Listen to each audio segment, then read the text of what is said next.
Oh, the Denver Broncos. I think owning the Denver Broncos is pretty good. Yeah. Well, explain to me why it isn't. You just don't understand football, Marge.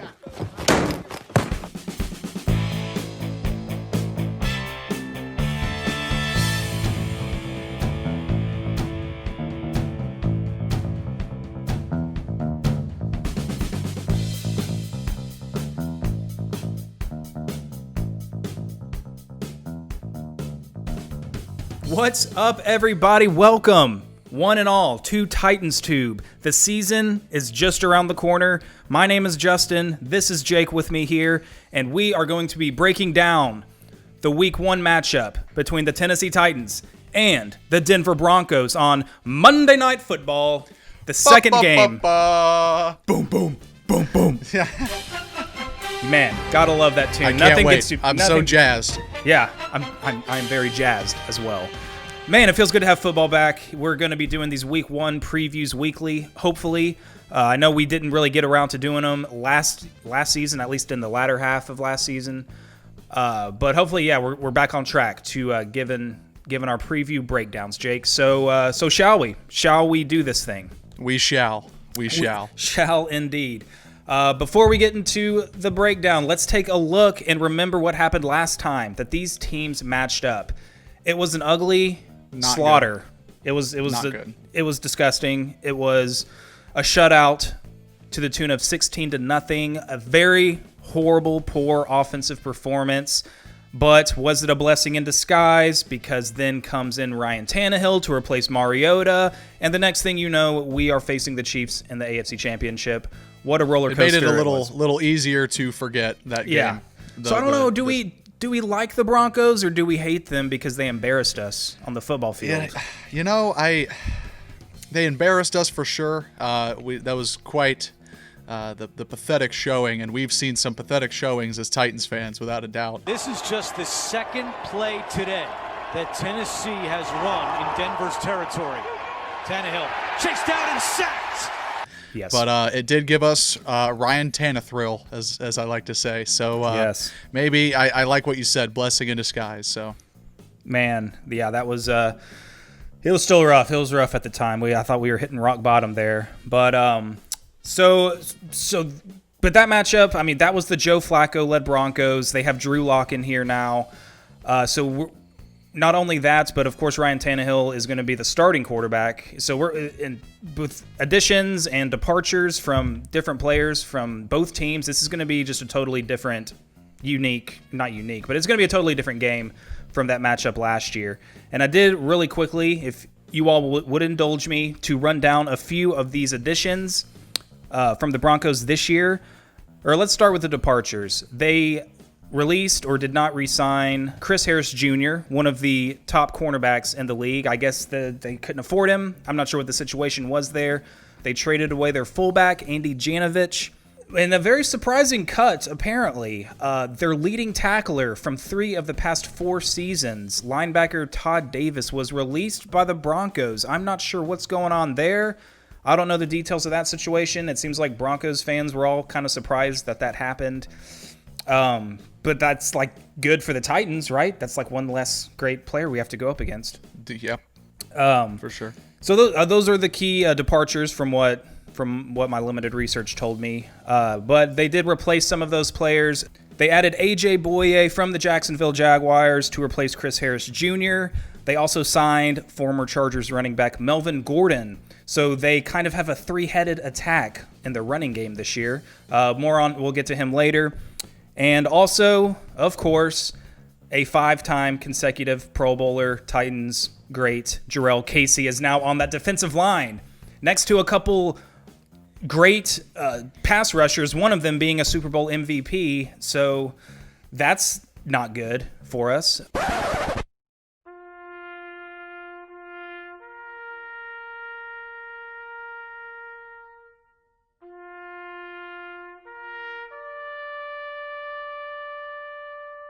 Adding Jurrell Casey is going to boost their defensive line game by a lot. So that's kind of what we're looking at there, Jake. I don't know Brutal trade. I hope Yeah. I hope John Robinson enjoys that ham sandwich he traded him for too. Oh man. Still a little butthurt over that one. Yeah, man, I hope it was a good sandwich. We move into week 1 regardless. That'll be some good bulletin board material for Jarrell Casey and a storyline to look out for in this one for sure. Please don't strip sack Tannehill or hurt Derrick Henry. Play nice, Jarrell. We didn't mean it. It's nothing personal. We still love you. We still love you at Titans Tube. Always. All right, let's move on now to our matchup breakdown. So we're going to see which team has the competitive advantage, breaking down on both sides of the ball what these teams are bringing to the table. Let's start off here with the Titans pass offense going against the Broncos secondary. So obviously the big-time receiver for us, A.J. Brown, returning for his second year after a very impressive rookie year, putting up 1,000 yards and 8 touchdowns. Where was his Rookie of the Year award, Jake? Where did that go? We just did our NFL picks, and I called out Kyler Murray. I'm salty about that too. It's just coming into this year, just kind of frustrating. Clowney, is he signed? Is he not signed? Where's A.J. Brown's Rookie of the Year? Yeah. Who knows? Exactly. It's just the preferential treatment. He's a quarterback. Everybody loves quarterbacks.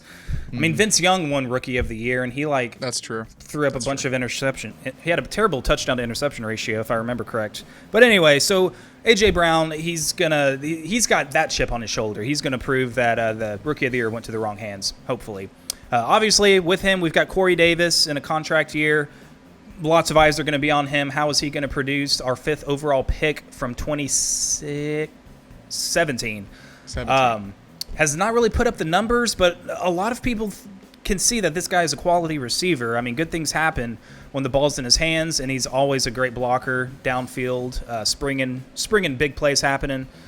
And of course, Adam Humphries kind of dealt with some injuries last year, but hey, I like the guy. I think he's a solid slot receiver. So we got three It'd be pretty great to get him healthy this year, without a doubt. Yeah, and on top of those three, I think 3 pretty quality receivers, we've got 2 very capable receiving tight ends with Jonnu Smith and Anthony Ferkser from Harvard. Smart guy. He's a smart guy. He's real. Yeah, throw all the stereotypes of the Harvard grads on there. Anyway, so I'm liking that. I'm liking our pass catchers this year. I think Jonnu Smith could be primed for like a Pro Bowl-ish year, maybe. He's been trending in the right direction ever since he got drafted. Yeah. All right, Jake, so that's what we've got going for us. So what are we looking at here on this Broncos secondary? What are some of the matchups we'll be seeing? A few standouts. A.J. Bouye, you said earlier that they had added him. That should be some good stiff arm leverage for Derrick Henry. And they added another corner, Bryce Callahan from the Chicago Bears.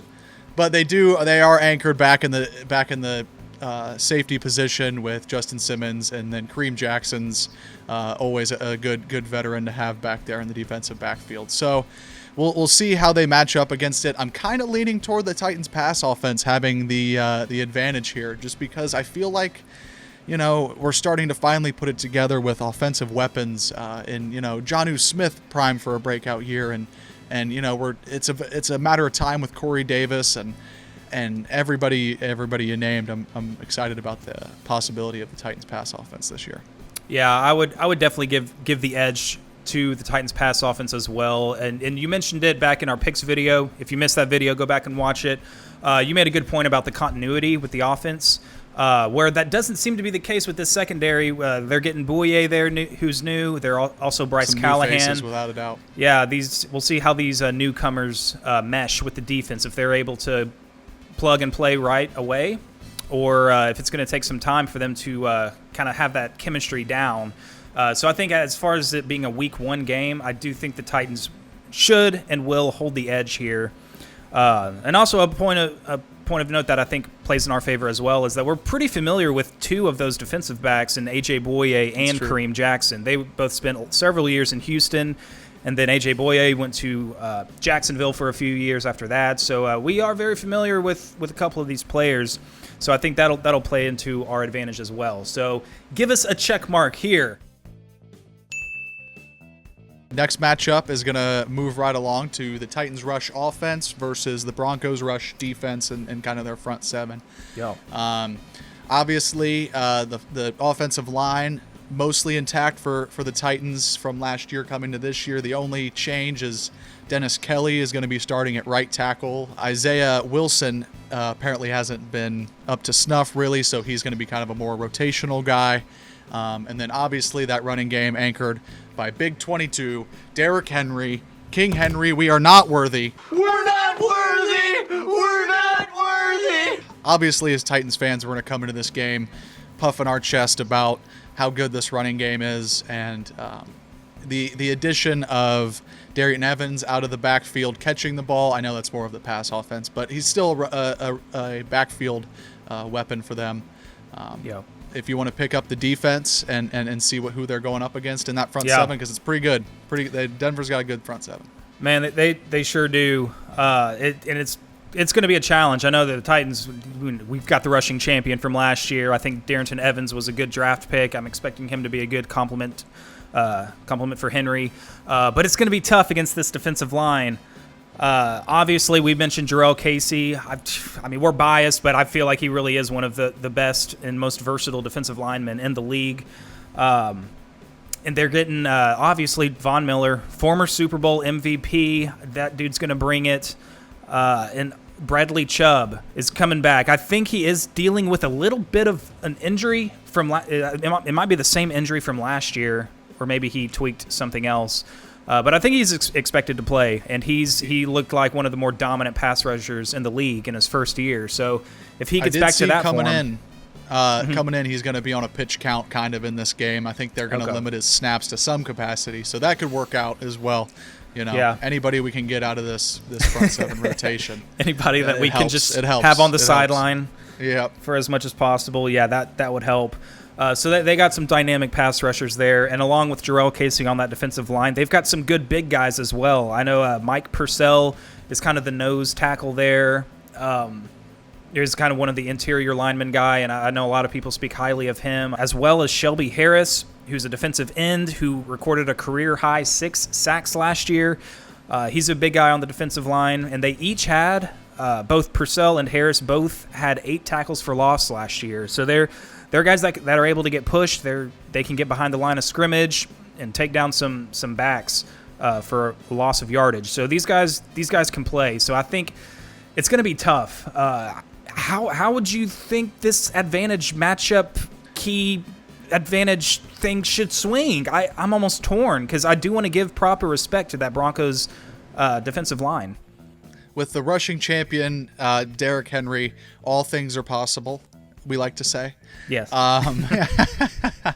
But it might be just the bias in me, but until proven otherwise, this Titans rush offense is nothing to joke around with, and they have the rushing title belt until somebody takes it from them. So right. Until we see otherwise, I'm going to have to lean a little bit toward the Titans rushing offense in this matchup.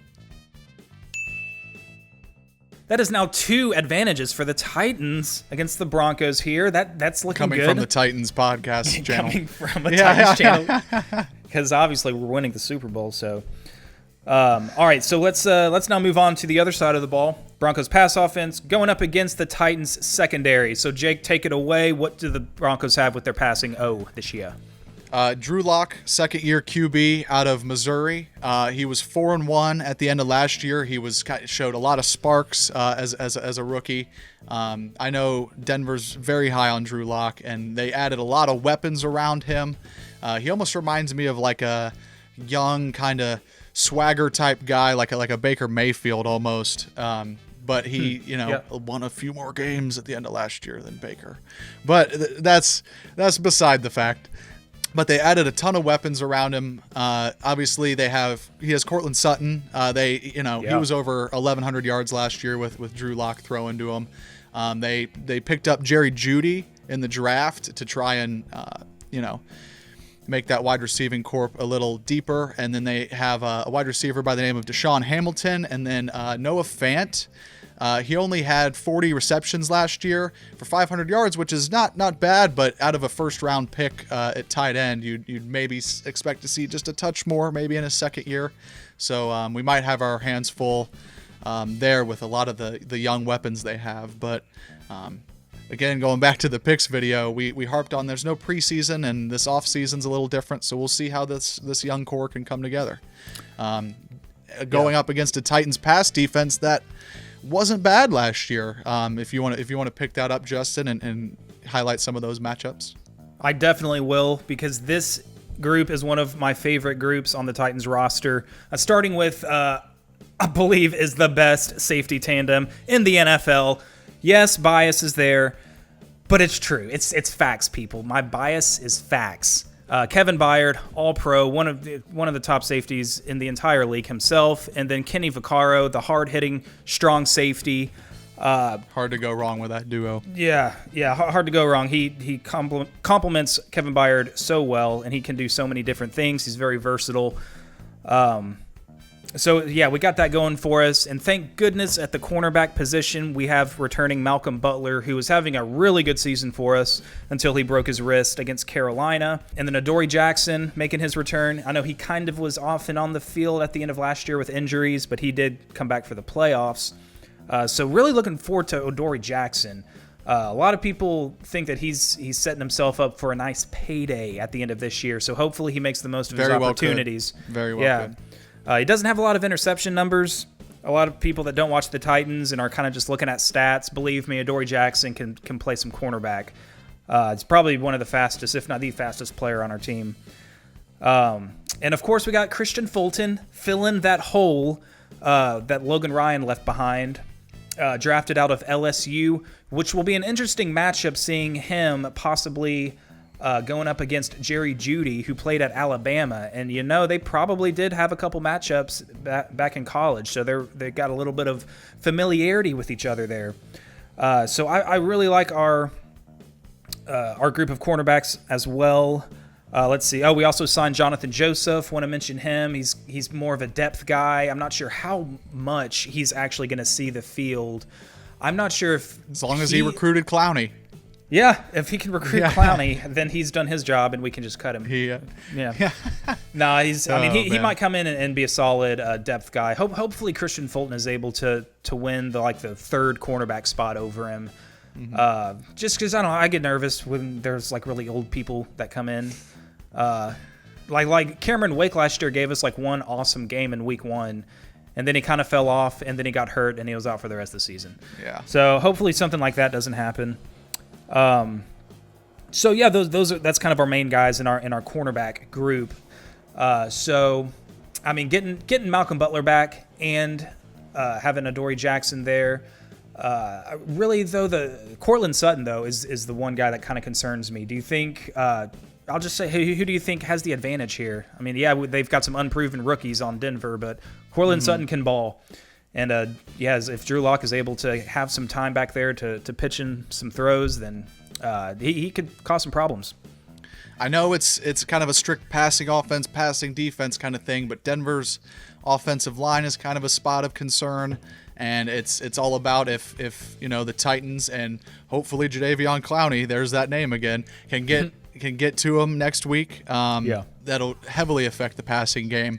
So I think just out of continuity's sake, I gotta lean toward the Titans, and it's right. Could be bias again, but I would give us the check mark there just because this is a new group of guys. They have a lot of hype, but they haven't been on the field together. So yeah, and I know the Titans secondary has definitely been on the field together. A lot. So yeah. Again, we harp on the continuity thing, but I mean, if you make the AFC Championship game and you're able to keep around a lot of those pieces, by the time Week 1 comes around, you gotta think that is definitely an advantage over a team that has had some major changes and unproven rookies. I mean, who knows? They could step on the field and light up Very well could. Light up for week sure. 1. We know A.J. Brown popped off his very first game. I think he had 3 catches for exactly 100 yards in week 1 last year. So, I mean, something like that could happen too. So you never know, but hey, I'm with you. I will never argue with you when you pick the Titans in an advantage. Fair enough. So, man, 3 for 3. Although looking good. I have a feeling this one might be different. We are now on to the Broncos rush offense versus the Titans rush defense. So starting with the Broncos running backs here, looks like they have acquired themselves a bit of a 3-headed monster now, adding Melvin Gordon. Melvin Ingram is a linebacker for the Chargers that has nothing to do with this game. I apologize. Are you high? Melvin Gordon, from the Chargers, now a Bronco. Goal line Butterfingers. Yes, I love those goal line Butterfingers. Hopefully we can see some more of that. It's interesting, too, because Jarrell Casey is now also on that team, and he's the one that recovered that game-winning fumble for us. Man, that's weird how that works out. Anyway, so Melvin Gordon, he now joins Phillip Lindsay and Royce Freeman. And I'm expecting probably Melvin Gordon and Phillip Lindsay to kind of be the main guys to split the work. We'll see how Freeman works himself in there because Phillip Lindsay kind of has proven himself as a quality running back in this league. He has back-to-back 1,000-yard seasons. Just barely got over that 1,000-yard hump. But hey, it counts. Yeah. And he has a great yards per carry average. So we'll see how they utilize these running backs and who carries the bulk of the load, or if it's just going to be an even 3-way tie between them, kind of coming in and out of the lineup. So we'll see how that works out. Jake, how does our run defense? How do you think they're going to fare against these guys? Our front 7, a lot of unknowns still yet. With outside linebackers, kind of a mess. Vic Beasley, you never know what you're going to hear from him or see from him, even if he even shows up to the stadium next Monday night. We'll see. Yeah. But we do have a good interior line and inside linebackers in that duo with Rashaan Evans and Jayon Brown. Jayon Brown's more of a passing defensive guy. But I think with Jeffrey Simmons in the middle, I think the team's banking on him to really step it up in year 2. A lot of people are really high on Jeffrey Simmons, and Daquan Jones also earned himself a new contract with this team recently. Solid. And so we'll see how it goes there. In our NFL picks video, Titan Upload, Mark from Titan Upload referenced that, if those guards can get up and take out Rashaan Evans and Jayon Brown, possibly the 2 best players in our front 7, it could spell trouble with Melvin Gordon and Phillip Lindsay, especially getting the majority of the touches there. Yeah, talking about like the continuity stuff, like that's something that we do lack on our front 7. With the addition of Beasley, with the loss of Jarrell Casey, with hopefully the addition of Clowney, there are some changes happening there. So I could see how we could be we could come out of the gates and struggle against the run. So. Hey, I think got to throw the Broncos a little bit of the advantage here. We'll throw the Broncos a bone just so it's not a clean sweep. Yeah. Here you go, Broncos. You can take the run, the run offense. But I legitimately think based on production from their running backs and who they added against us losing Casey and kind of some unknowns here and there, I think they do kind of hold the initial edge, just kind of looking at it on paper. To round it out here, let's quickly just have a special teams comparison, which I don't know. It's mostly looking at the punting and the kicking. The returning game is now with like kickoffs basically being touchbacks every time, and not much factor there. Yeah, not much of a factor there. And I mean, you can have some explosive punt return guys. I don't even know who the Broncos punt returner guy is, but let's just look at these punters and kickers real quick. Brandon McManus. He's been a long-time kicker now for the Broncos. I think he is one of the better kickers in the NFL. He's got a great leg. Last year he made 29 of 34 field goals, which is a pretty good consistent clip, and 25 of 26 extra points, which is that's almost 100. Almost 100. It's pretty good. Because I don't think the Titans – did we make a field goal last year? Were we 0 for 25? I think so, yeah. Brandon McManus made 29 field goals. I think the Titans missed 29 field goals last year. That sounds right. But we did sign Steven Gostkowski from the Patriots, so hopefully that'll be an interesting storyline to watch. Yeah, Absolutely. Yeah. So hopefully he's able to be better than and hit it through the Cairo Santos. That was a long 2 or 3 games he was with us. Bad times, but good times on the punting end. Brett Kern, who's actually a former Bronco who got cut by the Broncos. Revenge what were y'all game. doing? Yeah. This is a 12-year-long revenge game in the works coming for Brett Kern. Why didn't he have his revenge game last year? We could have used that. Well, he did punt quite a bit last year in the Denver game. So what am I thinking? Yeah, he definitely maybe had that was his revenge game. Yeah. But yeah, I don't know if there's a better punter in the league. Brett Kern is fantastic for field position and pinning opponents deep in their own territory. Who did you say the Broncos punter was? I think they have a new punter this year. It was a new, I think there's a new face in there. Correct us if we're wrong on that, but I think we saw that there was a new face, so you never know, especially with the core, special teams guys at long snapper, kicker, and punter. You want a core knit of those guys, so we'll see how their new punter works out, if he's new. If he's Maybe. new. A lot of speculation here at Titans Tube. Well, I think they've got definitely the field goal kicking advantage, but I would give us the punting advantage. Therefore, should we just call this one a tie? We'll call it even. It'll be a draw. Call it an even push there. Sounds good. Fair enough. Yeah, it's our channel. What we say goes, so it is fair enough. Yep. So that's it for our matchup breakdown. Finally here, Jake, let's, to wrap it up, give our score predictions from the game. I'm going to go ahead and give my prediction. I do feel comfortable. I do feel pretty confident in this matchup. It's weird to say that after they beat us 16-0 last year, but there's a lot of new faces. A lot of different, definitely a different feel going into this one. But it's also a bad thing when I feel confident about a Titans game and thinking that we're going to win, because history shows that backfires a lot, and I hate doing that. But here I am feeling confident about this game. I think it might be a little closer than expected. I think it'll be pretty competitive. Just a lot of rust, a lot of weird off-season not being normal with the pandemic and all that. So I'm going to go with the Titans winning this game by a score of 24-20. It's a little closer than what mine's going to be. I'm also going to take the Titans in this game. Again, it's definitely a trap feeling confident, so I hate even muttering those words, let alone on camera. Yes. But I like the Titans in this one, and I think it will be by a score of, let's go, 34-20.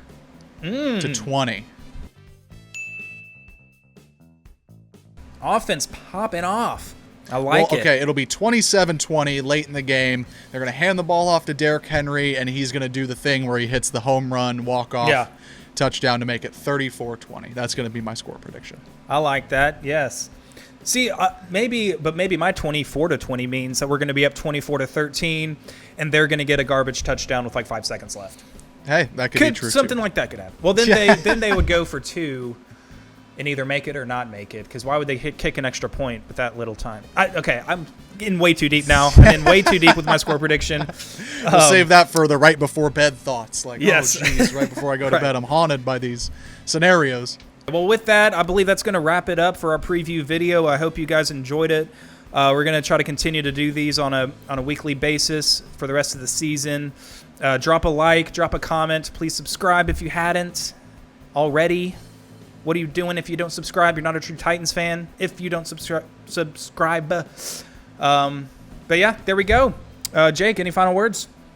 Not much. Stoked for Monday Night Football. So happy that we're going to have a football season and a Titans team to watch. And this team's really easy to root for. And hopefully some of that success from last year can bleed into week 1 and beat Denver is what I'll sign off with. Beat Denver. Hashtag beat Denver. Monday Night Football. Bum, bum, bum, bum. Bum, bum, bum, bum. Ha dun, dun, dun, dun, dun. All right, we're not going to do the whole song. We're going to end the video now. Thanks, guys, for watching. Tighten up. We'll see you next time.